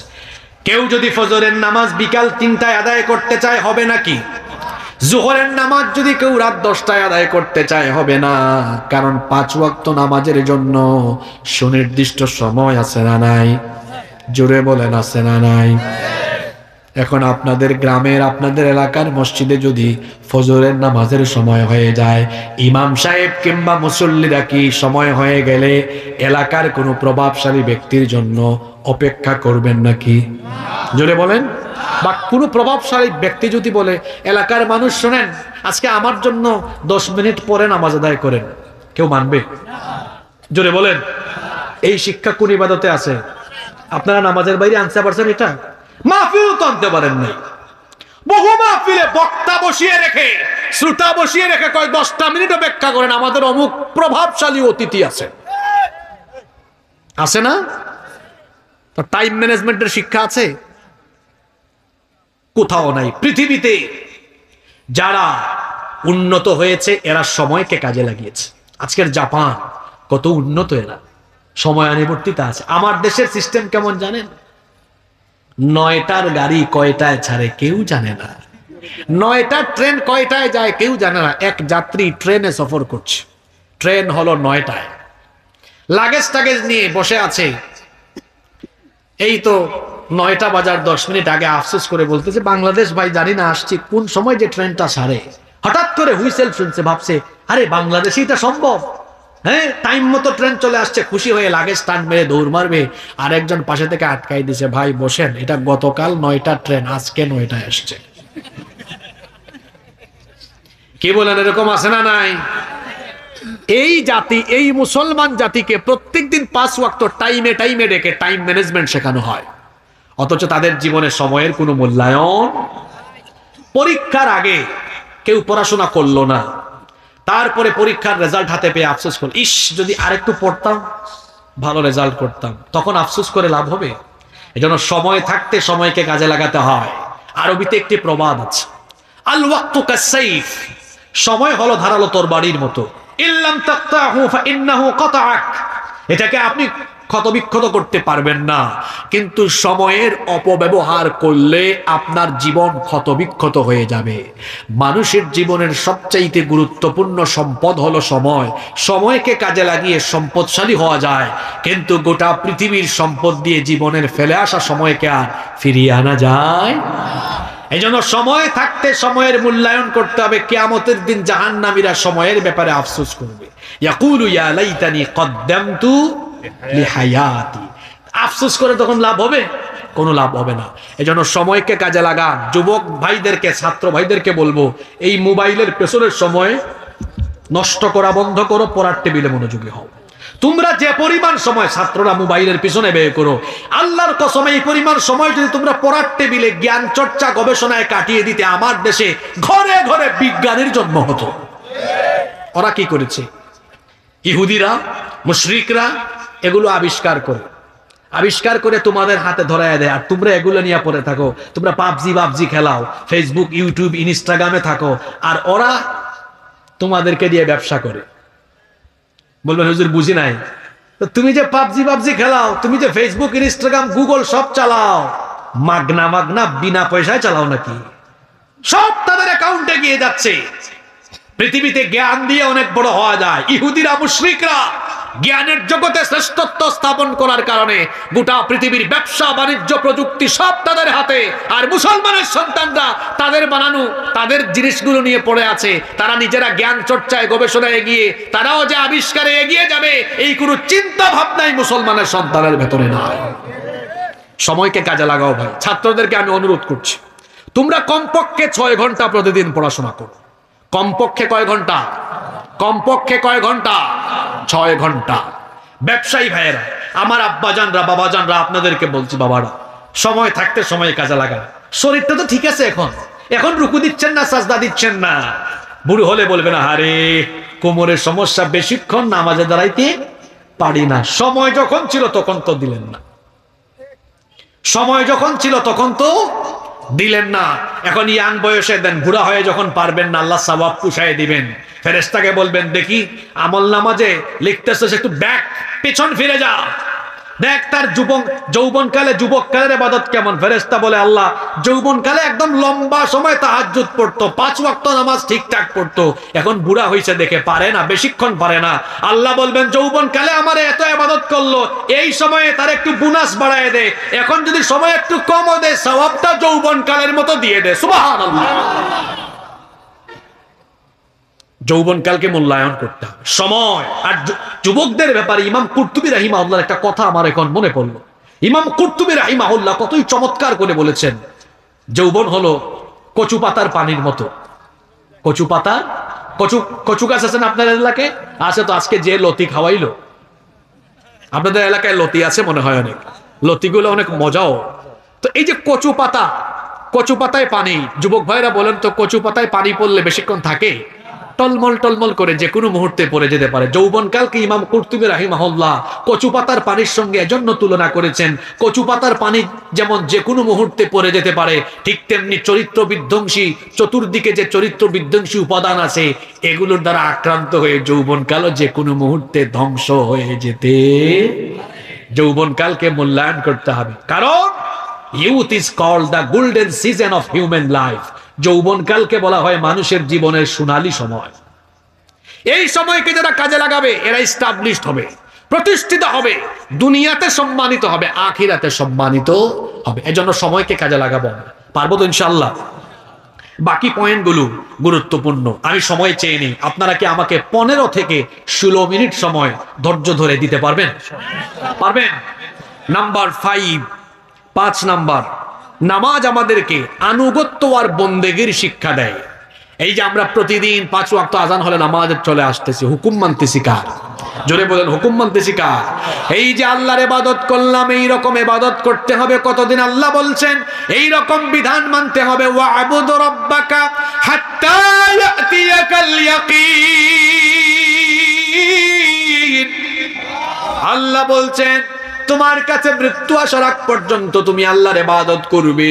এই যে নামাজে আমি টাইম মতো চলে যাই, ঠিক তেমনি নামাজের বাইরে আল্লাহ যত বিধান দিয়েছেন, যত হুকুম দিয়েছেন, আল্লাহর বিধানগুলো হুকুম মেনে আপনার জিন্দেগি গঠন করতে হবে।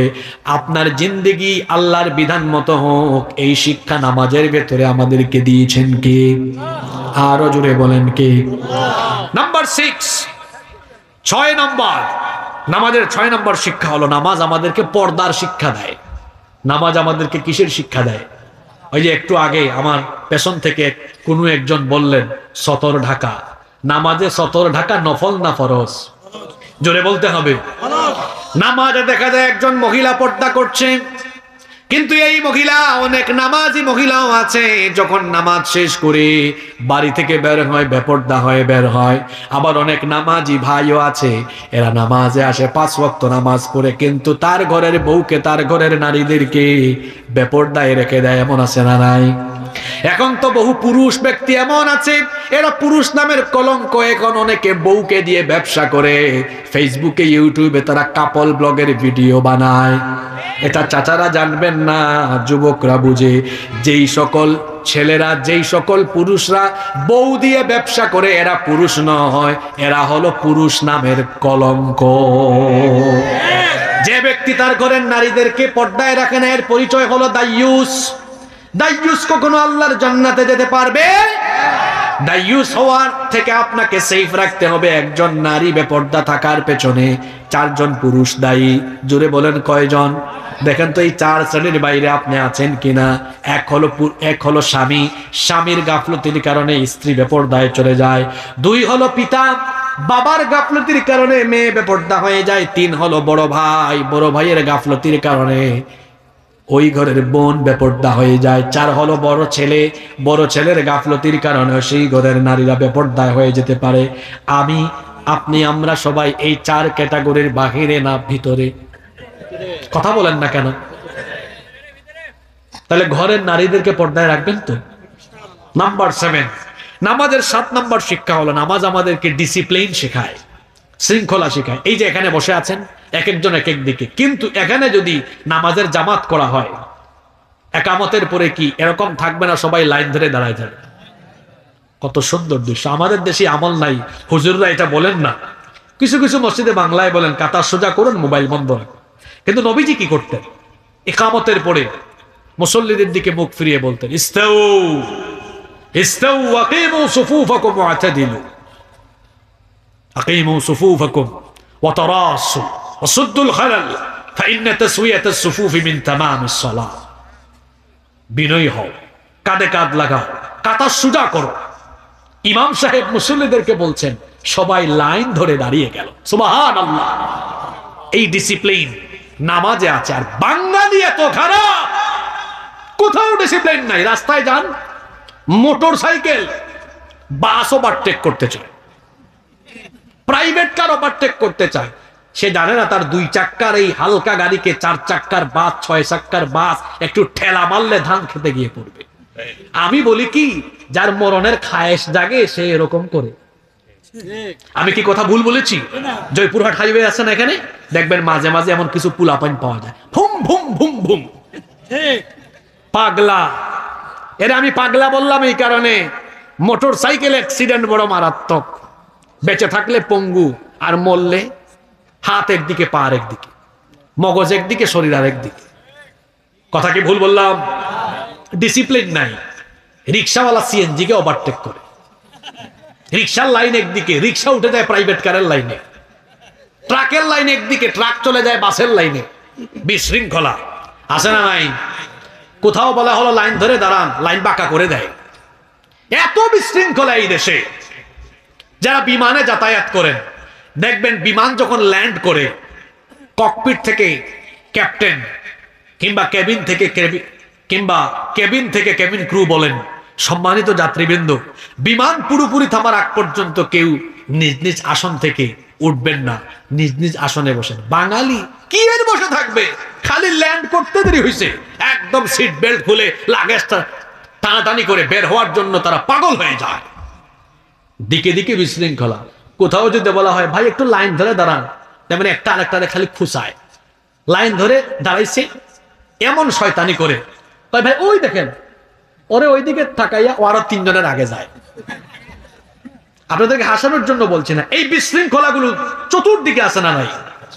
মাহফিলেও তো যদি বলি তাকান, শুনেন, ও একবার ডানে তাকায়, একবার বামে তাকায়, কোনো শৃঙ্খলা নাই। ফোন রিসিভ করে, আমাদেরও তো ফোন আছে, এই 1.5 ঘন্টা আলোচনা চলছে, ফোনের দিকে তাকাবো না, অন্য কোনো দিকে মনোযোগী হব না। আমি যখন যে কাজ করব শুধু আমার মনোযোগ ওই কাজে থাকবে, আমার কনসেন্ট্রেশন শুধু ওই কাজে থাকবে। এক মহিলা রান্না করছে, রান্না করার সময় মনোযোগ যদি রান্নার বাইরে অন্য কোথাও দেয়, ওই দিন তরকারির অবস্থা খারাপ। মাহফিলেও কোনো বক্তা যদি আলোচনার সময় মনোযোগ অন্যদিকে দেয়, কোন শ্রোতা যদি আলোচনা শোনার সময় মনোযোগ অন্যদিকে দেয়, বক্তাও শেষ, শ্রোতাও। এক নানা বাড়ি গিয়েছে, নাতি জিজ্ঞেস করেছে পরের দিন, নানা কালকে না সারা রাত ওয়াজ শুনছো, কি শুনছো? আর বলিস না, হুজুর চিৎকার মারে। তাই হুজুর কি বলেছে? কয় ফাটাই ফেলছে ওয়াজ করে একটা। কয় কি ফাটাইলো? কয় আরে এত সুন্দর গলা, এত সুন্দর করে বলেছে। কয় বুঝলাম তো কি বলছে বলেন। নাতি সারা রাতই শুনছি, কি শুনছি এখন কিচ্ছু মনে নাই। এরকম শ্রোতার সংখ্যা বাংলাদেশে অনেক। দেখি তো জয়পুরহাট কেমন। আমি 7টা পয়েন্ট বললাম, কারা কয়টা মনে রাখলো? 1 নাম্বার, নামাজ আমাদেরকে কিসের শিক্ষা দেয়? এই ভাই একদম সামনে বসেছে, ক্লাসের ভালো ছাত্রের মতো নোট করে ফেলছে, মাশাআল্লাহ, শুকর আল্লাহ, জাযাকাল্লাহু খাইর। 2 নাম্বার, নামাজ আমাদেরকে ঐক্যের শিক্ষা দেয়। 3 নাম্বার, এত সোজা লাগে না, এরকম 2-3 জন হইলেই হয়, এনাফ, যথেষ্ট। 3 নাম্বার, নামাজ আমাদেরকে সাম্যের শিক্ষা, বৈষম্যহীন সমাজ গঠনের শিক্ষা দেয়। 4 নাম্বার, সময়ানুবর্তিতা শেখায়। বাকিরা তাকে আছে কি কয়, মনোযোগ তো নাই আপনার। কি করছেন এই সময়গুলা? নষ্ট করলেন সময়গুলা, ফালতু নষ্ট করলেন সময়, বলতে পারেন না আপনি। 5 নাম্বার, আনুগত্য বন্দেগীর শিক্ষা দেয়। তারপর 6 নাম্বার, পর্দার শিক্ষা দেয়। 7 নাম্বার, ডিসিপ্লিন শেখায়। 10 মিনিট 12 মিনিট থাকবেন তো? নাম্বার 8 নাম্বার, নামাজ আমাদেরকে সঠিক নেতা নির্বাচনের পদ্ধতি শিক্ষা দেয়। এক নামাজে কত কিছু দেখছেন, কুরআন তেলাওয়াত সহি না, নামাজ আদায়ের নিয়ম কানুন জানে না, এরকম অযোগ্য অপদার্থ কোন ব্যক্তিকে কি এই গ্রামের মানুষ নামাজের ইমাম বানাবে? এত আসতে বললেন, বানাবেন? তাহলে বোঝা গেল আমরা সবাই এই জায়গায় সচেতন। নামাজের ইমাম বানানোর ক্ষেত্রে যেরকম সচেতনতা অবলম্বন করবেন, মসজিদের বাহিরে সমাজ এবং রাষ্ট্র যারা পরিচালনা করবে, সেই জায়গার নেতাগুলো বাছাই করার সময়ও সঠিকভাবে বাছাই করতে হবে। যেভাবে নামাজে আমরা অযোগ্য অপদার্থ কোনো ব্যক্তিকে ইমাম বানাই না, ঠিক তেমনি নামাজের বাহিরে সমাজে অযোগ্য অপদার্থ, চোর, ডাকাত, সন্ত্রাস, চাঁদাবাজ, লুণ্ঠনকারী কাউকে সমাজ এবং রাষ্ট্রের নেতৃত্বের কোনো আসনে আমরা আসীন করব না। এই শিক্ষা আছে কোথায়? কামটা করছেন কি? নামাজে কিন্তু ইমাম সাহেব রেখে দিয়েছে ফার্স্ট ক্লাস, যে সুন্দর তিলাওয়াত, কি সুন্দর পড়ে। কমিটি কিন্তু খুব সচেতন। আবার এই কমিটি আর এই মুসল্লি নামাজ থেকে বের হইয়া কোরআনওয়ালা দিনদার নেককার সৎ মানুষ আছে না, তাকে বাদ দিয়ে কয় আমার তোমার ভাই আমার ভাই, মার্কা কি কয়? আপেল মার্কা, ফুটবল মার্কা। যার পিছনে স্লোগান দেশে কিন্তু টাটকা চোর, টাটকা ডাকাত। তাহলে বলেন এই মুসল্লি, এই সমাজ ইমাম নির্বাচনে যে সচেতনতা দেখালো, মসজিদের বাহিরে কি তার সমাজের নেতা নির্বাচনে এই সচেতনতা দেখালো? আমি তো বলি 56,000 বর্গ মাইলের বাংলাদেশে কোনো সম্পদের অভাব নাই, আছে শুধু ভালো মানুষের অভাব। প্রিয় জয়পুরহাটবাসী, স্বাধীনতার পর থেকে 2024 54 বছর ধরে আমরা এই বাংলাদেশে বহু নেতা নেত্রী দেখেছি, এরা জনগণের ভাগ্য, মানুষের ভাগ্য বদলানোর কথা বলে ক্ষমতায় যায়, যাওয়ার ফলে দেখা যায় জনগণের ভাগ্য বদলে না, তাদের মোবাইল বদলে যায়, তাদের গেটআপ বদলে যায়, তাদের জুতা বদলে যায়, চেহারা সুরত বদলে যায়, আঙ্গুল ফুলে কলা গাছ হয়ে যায়। মানুষের ভাগ্য আর বদলায় না। মানুষের ভাগ্য বদলাতে হলে চোর ডাকাত সন্ত্রাসীর পরিবর্তে কোরআনওয়ালা লোকদেরকে সমাজের প্রত্যেকটি সেক্টরে বসিয়ে দিতে হবে। এই শিক্ষা নামাজের ভেতরে আছে না নাই? জুলাই আগস্টের পরে এখন আপনাদের সকলের প্রত্যয় হওয়া উচিত এইটা, আমরা বাংলাদেশে আগামী দিনে আর অন্য কাউকে দেখতে চাই না, সব দেখা শেষ, বাকি আছে আল কোরআনের। আমরা বাংলাদেশকে কোরআনের বাংলাদেশ হিসাবে দেখতে চাই কি চাই না? আল্লাহ কবুল করে। নাম্বার 9 নাম্বার, নামাজ আমাদেরকে সঠিক নেতার প্রতি আনুগত্যশীল হতে হয়, এই শিক্ষা দেয়। নেতৃত্ব ঠিক থাকলে সেই নেতার আনুগত্যের শিক্ষা নামাজের ভেতরে আছে না? আচ্ছা, নামাজে ইমাম সাহেব যখন রুকুতে যায়, মুসল্লি কি তখন সাজদায় যায়? জোরে বলেন। ইমাম সাহেব রুকুতে তো মুসল্লিও রুকুতে, ইমাম সাহেব সাজদাতে তো মুসল্লিও। যদি সমাজ কিংবা রাষ্ট্র কখনো এমন হয় ইসলামপন্থীরা কোরআনওয়ালারা সমাজ এবং রাষ্ট্রকে নেতৃত্ব দেয়, তাহলে আনুগত্যের ক্ষেত্রে তাদের আনুগত্য করতে হবে, তাদের কথা মেনে চলতে হবে। আল্লাহ শিখিয়েছেন, ইয়া আইয়ুহাল্লাযীনা আমানু আতিউল্লাহ ওয়া আতিউর রাসূল ওয়া উলিল আমরি মিনকুম ইলা আখিরিল আয়াহ। হে ঈমানদাররা, তোমরা আল্লাহ আর রাসূলের আনুগত্য করো। এরপরে বলা হলো আর তোমাদের নেতৃস্থানীয় যারা আছে, অর্থাৎ এখানে আল্লাহ আর রাসূলের আনুগত্য করে এমন নেতা যদি হয় তারও আনুগত্য করতে বলা হয়েছে। নেতার আনুগত্য হয় ততক্ষণ, ওই নেতা আল্লাহ রসুলকে মানে যতক্ষণ। নেতার আনুগত্য ত্যাগ করতে হবে তখন, ওই নেতা আল্লাহ আর রাসূলের আনুগত্য ছেড়ে দেয় যখন। তাহলে এই শিক্ষাটাও নামাজের ভেতরে আছে। নাম্বার 10 নম্বর, নামাজ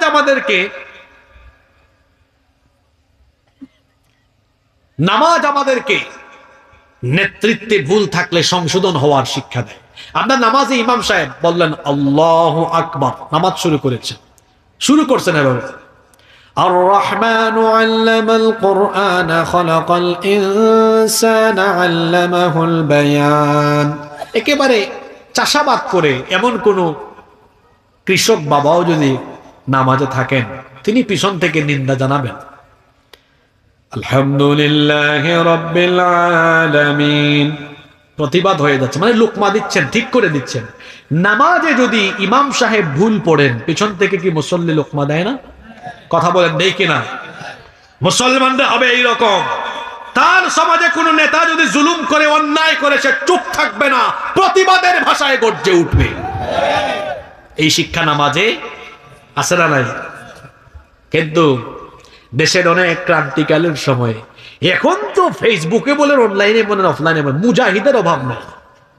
দেশের ক্রান্তিকালীন সময়ে অনেকে কিন্তু মুখের মধ্যে একদম তালা লাগিয়ে রেখে দিছিল, ছিল কি ছিল না?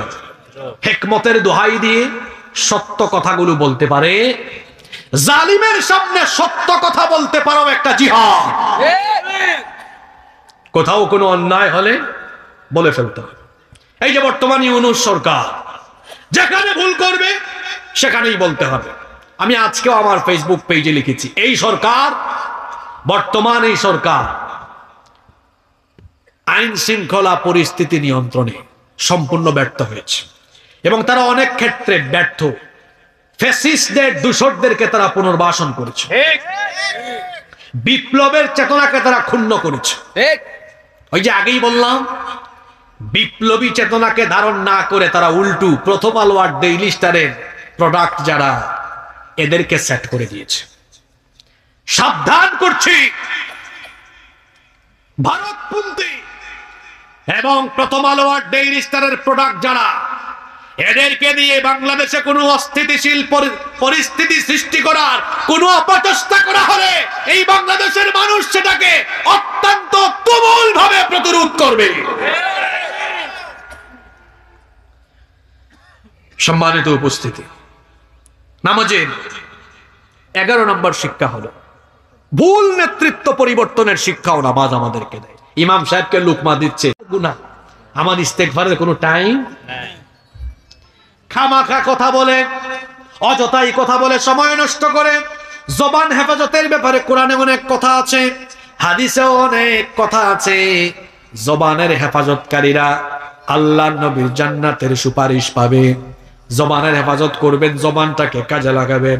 সময় পেয়েছেন, আজে বাজে কথা না বলে পড়বেন আস্তাগফিরুল্লাহ, আস্তাগফিরুল্লাহ, আস্তাগফিরুল্লাহ। বলেন আমার সাথে আস্তাগফিরুল্লাহ। খুব ছোট্ট একটি কালিমা, ছোট্ট একটি বাক্য, কিন্তু নবীজি বলেছেন বান্দা যখন অনুতপ্ত হয়ে তাওবার নিয়তেই আস্তাগফিরুল্লাহ বাক্যটি পড়ে নেয়, তার আমলনামায় যদি সমুদ্রের ফেনা পরিমাণ গুনাহ থাকে, আল্লাহ ওই বান্দার সমুদ্রের ফেনা পরিমাণ গুনাহগুলো মাফ করে দিবে। তাহলে প্রত্যেকদিন ইস্তেগফারের আমল করতে রাজি আছেন তো? আল্লাহ তৌফিক দেন, বলেন আমিন।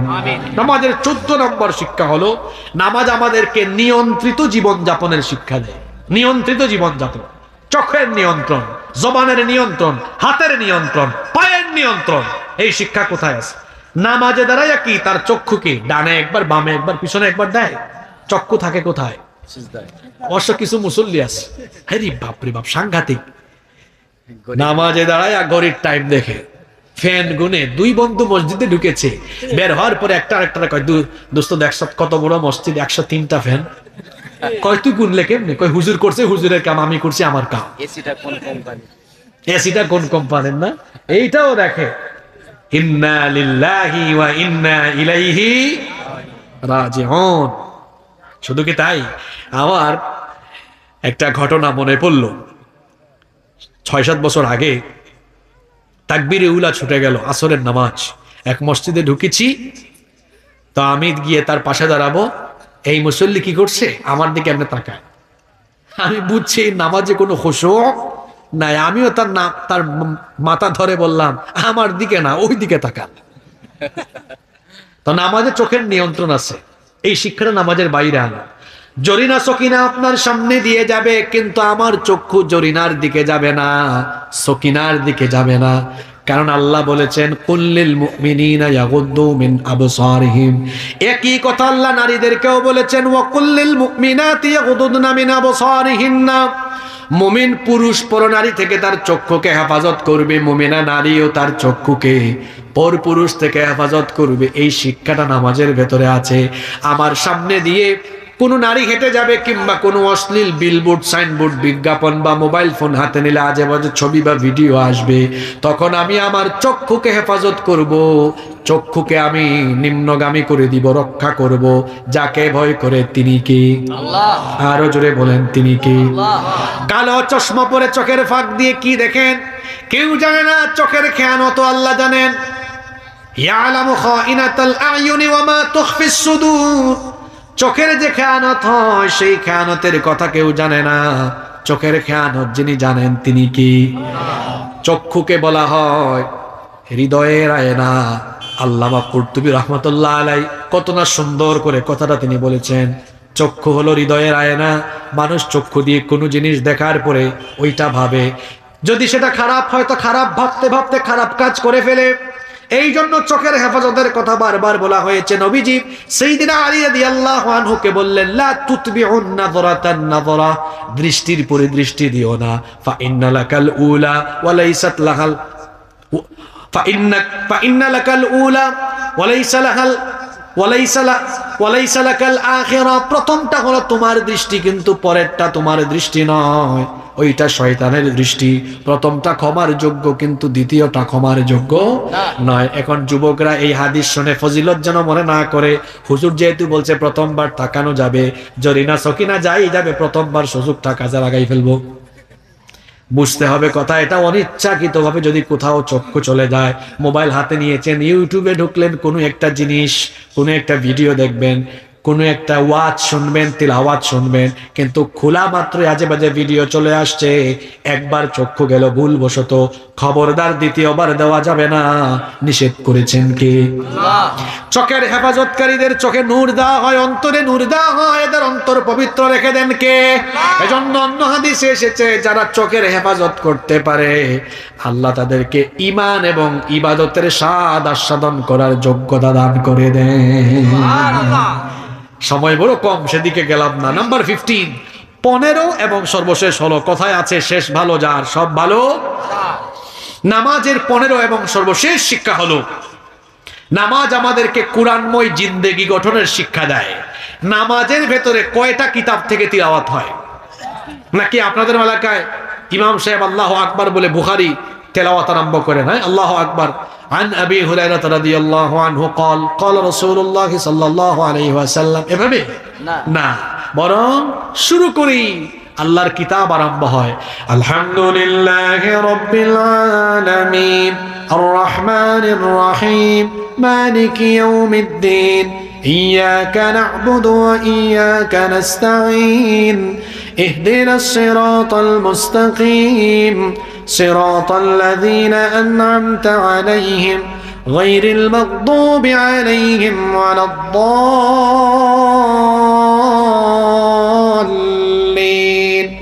কোন কিতাব? কোন কিতাব? কথা বলছেন না কেন? কোরআন। নামাজের শুরু থেকে শেষ পর্যন্ত এক কিতাবের তেলাওয়াত। সেই কিতাব কি? কোরআন।